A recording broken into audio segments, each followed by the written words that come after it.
1800s, as railroads were blurring the miles between towns, the Civil War was blurring the lines of heroism.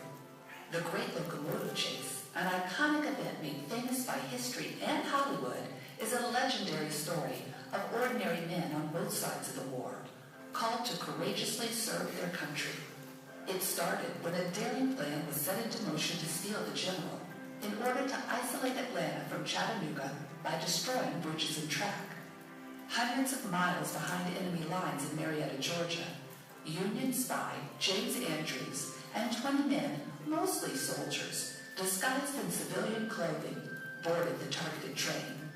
Only days earlier, during a thunderstorm, James Andrews began to softly address his men.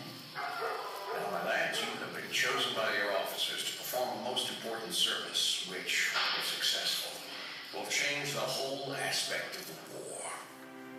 If the plan succeeded, Huntsville and Chattanooga could be captured. But if the plan failed, these brave men would, in all probability, be massacred at once, or hung as spies.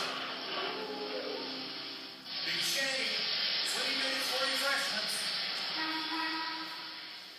While the crew and passengers ate their 25-cent breakfast, Andrews, dressed as a Southern gentleman, purposely but nonchalantly exited the train.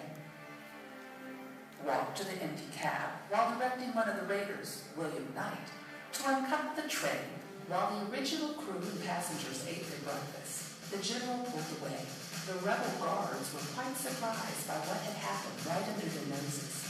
Someone's running off with your train! Andrew's raiders, relieved to know that the worst was over, made plans to destroy the track. But they would encounter their own surprise later on. Little did they know that they were being pursued by the general's crew, led by a very determined man, the conductor.